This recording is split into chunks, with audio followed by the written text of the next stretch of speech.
got some slides, but I think Brett said we could talk until like 10 a.m., so we'll have time for Q&A too, so not too worried about it. If we can bring up the presentation on that deck. So, thank you everybody for coming. I know like day one is not as hard to get up at 9 a.m. Day two is a little harder to get up at 9 a.m. in Las Vegas, so I appreciate everybody coming here. I was making my slides and I realized the same thing. I realized the very first Pubcon that I went to was London and Boston in 2003. And it was a little bit smaller then, great set of folks. But, you know, I found a few pictures. Brett didn't always wear a suit, and Pub didn't always stand for publishers, by the way. And, yeah, it's a little weird. That's what I looked like 10 years ago.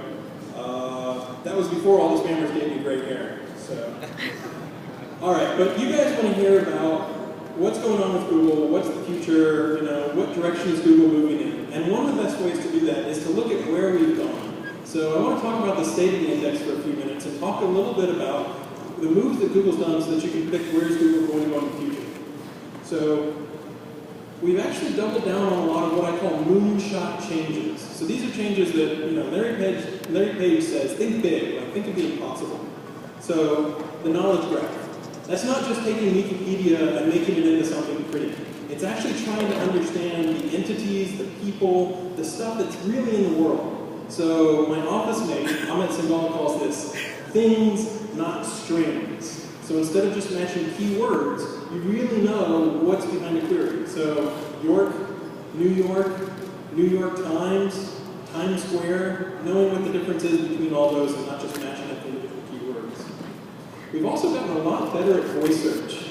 I thought about trying to do a demo of that today, and I was like, okay, live mic, reverb, inside a Faraday cage, inside basically a bunker. Probably the odds are not good that that'll work well, but if you haven't tried it, voice search is getting better and better.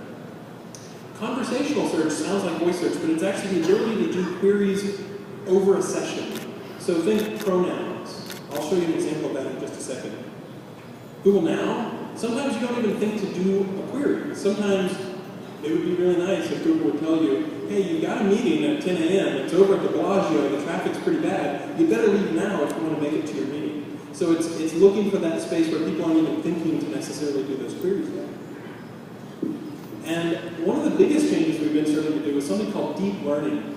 It's basically like these neural networks that people did in the 1980s, except it's multiple layers of neural networks. And it's using thousands of computers to try to improve what you can learn. And the stuff that it can learn is pretty crazy amazing. So let me show you just one example.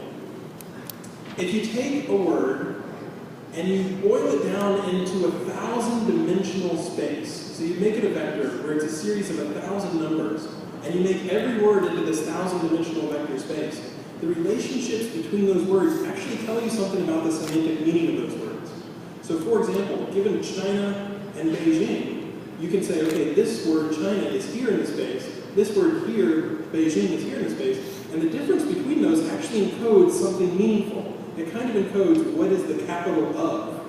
And so if you take another country like Russia or Turkey, and you apply that same delta, that same vector, you get Moscow or you get Ankara. It doesn't just work for like capitals of countries, it works for all kinds of things. This is a paper that Jeff Dean, who's one of our senior fellows, in fact, it used to be a Google Fellow, which was level 10 on the career ladder, and then they made him a senior fellow, so his level actually goes up to 11.